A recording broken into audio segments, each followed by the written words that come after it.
সুপ্রিয় দর্শক মণ্ডলী, আসসালামু আলাইকুম।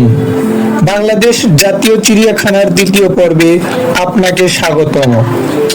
আপনি যদি বাংলাদেশ জাতীয় চিড়িয়াখানার প্রথম পর্ব দেখে না থাকেন, এই ভিডিও ডেসক্রিপশন বক্সে লিংক দেওয়া আছে, সেখান থেকে দেখে নিতে পারেন। আজ বাংলাদেশ জাতীয় চিড়িয়াখানার দ্বিতীয় পর্বে চিড়িয়াখানার অভ্যন্তরে অবস্থিত ফিশ অ্যাকোয়ারিয়াম ও প্রাণী জাদুঘর এবং শিশু পার্ক দেখানো হবে। চলুন শুরু করা যাক। প্রিয় দর্শক, মাত্র 10 টাকা মূল্যের টিকিট কেটে ফিশ অ্যাকোয়ারিয়াম ও প্রাণী জাদুঘর দর্শন করতে পারবেন।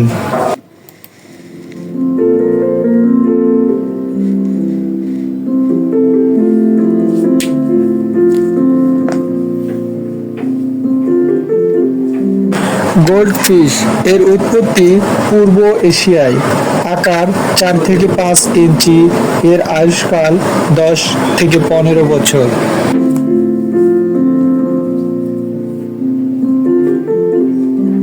Tiger carp, albino tiger shark, tiger shark Indonesia, Sumatra ও বর্নিওর স্থানীয় মাছ। এর আকার 3 থেকে 4 ইঞ্চি। আয়ুষ্কাল 5-7 বছর।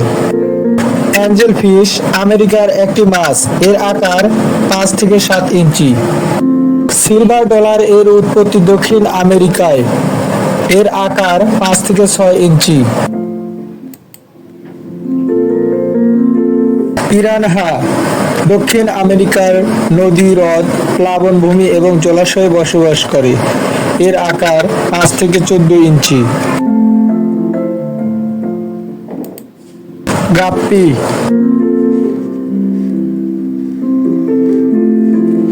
কই কার্প এর উৎপত্তি মধ্য ইউরোপ ও পূর্ব এশিয়ায়। এর আকার 12 থেকে 15 ইঞ্চি। আয়ুষ্কাল 25 থেকে 35 বছর।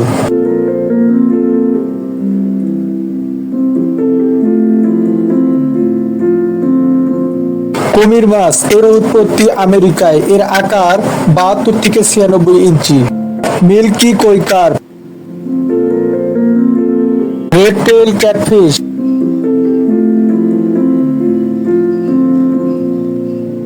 অস্কার এর উৎপত্তি দক্ষিণ আমেরিকা, প্যারাগুয়ে। আকার 12 থেকে 15 ইঞ্চি। সাকার কোস্টারিকা, পানামা এবং দক্ষিণ আমেরিকা এর উৎপত্তি। এর আকার 12 থেকে 24 ইঞ্চি।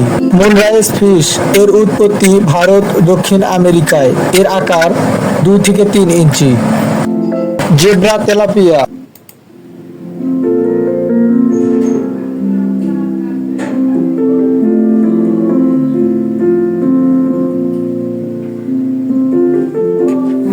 সাদা ক্যাটফিশ, ওরেন্ডা গোল্ডফিশ এর উৎপত্তি মধ্য এশিয়া ও চীনে। আকার 8 থেকে 12 ইঞ্চি। আয়ুষ্কাল 15 থেকে 25 বছর।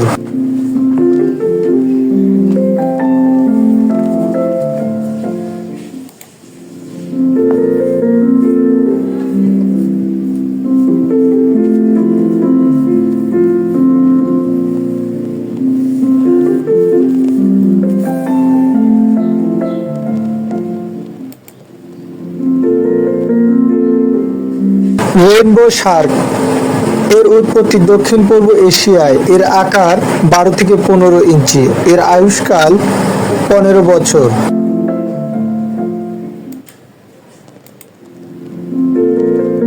অ্যালবিনো রেইনবো শার্ক,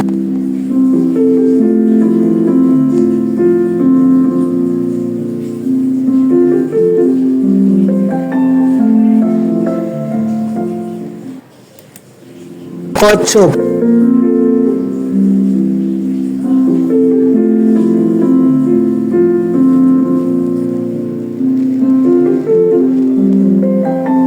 বারবট এর উৎপত্তি ভারত, দক্ষিণ এশিয়ায়। এর আকার 4 থেকে 5 ইঞ্চি। আয়ুষ্কাল 10 থেকে 12 বছর।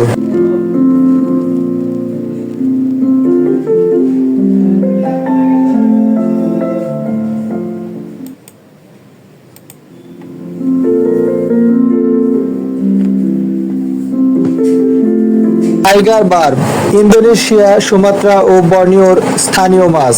এর আকার 3 থেকে 4 ইঞ্চি। আয়ুষ্কাল 5 থেকে 7 বছর।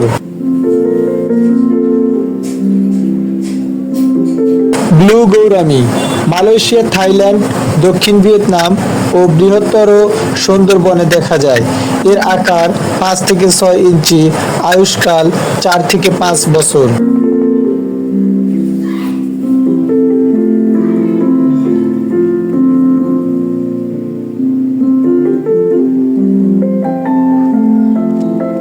কমেট গোল্ডফিশ এর উৎপত্তি ইউরোপ এবং এশিয়ায়।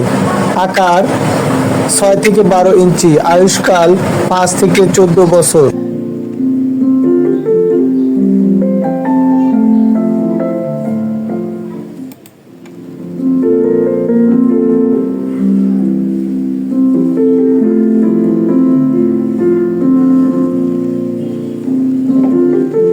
প্রিয় দর্শক, ফিশ অ্যাকোরিয়ামের পাশেই রয়েছে প্রাণী জাদুঘর।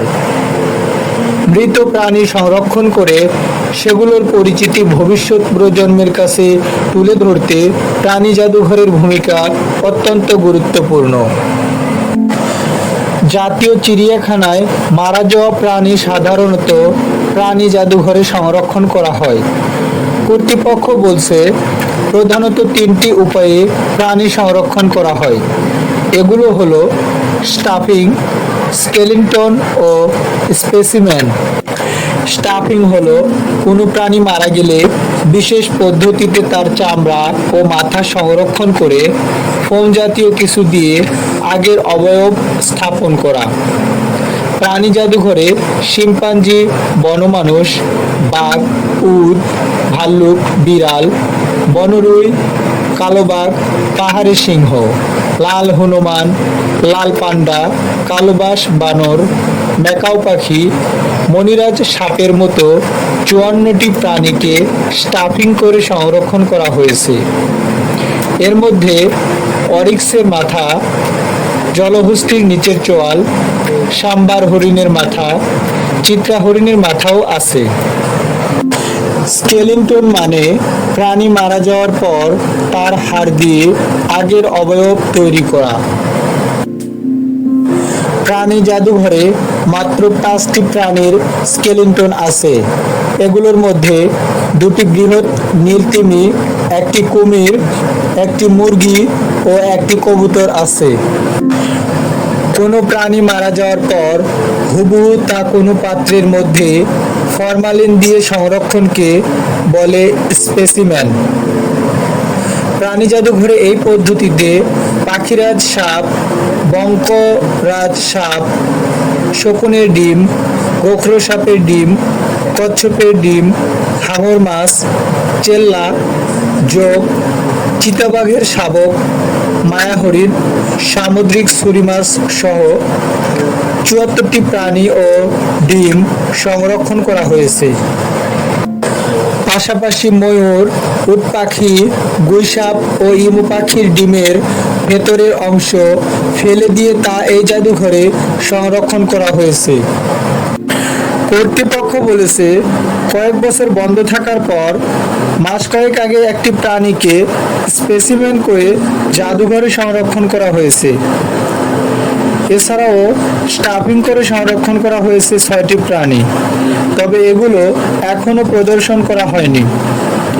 আর অনেক দিন ধরেই বন্ধ আছে স্কেলিটন করা। জাতীয় চিড়িয়াখানার প্রাণী জাদুঘরে সংরক্ষিত প্রাণীগুলি শিক্ষা, গবেষণা ও প্রকৃতি সংরক্ষণে গুরুত্বপূর্ণ অবদান রাখবে বলে কর্তৃপক্ষ আশাবাদ ব্যক্ত করেছেন। প্রতিদিন সকাল 9টা থেকে সন্ধ্যা 6টা পর্যন্ত এই প্রাণী জাদুঘর ও ফিশ অ্যাকোরিয়াম খোলা থাকে।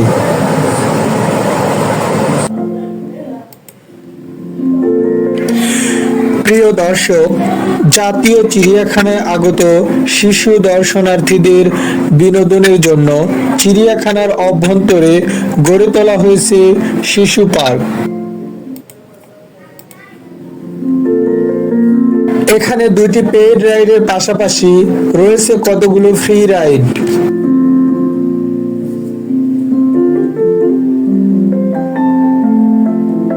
নতুন করে আরো কতগুলো রাইড স্থাপন করা হচ্ছে। দুটি পেইড রাইডের মধ্যে ট্রেন ভ্রমণের জন্য জন প্রতি 40 টাকা এবং মেরিগো রাউন্ড এ ওঠার জন্য জন প্রতি 30 টাকার টিকিট কাটতে হয়। প্রিয় দর্শক, আজকে এ পর্যন্তই।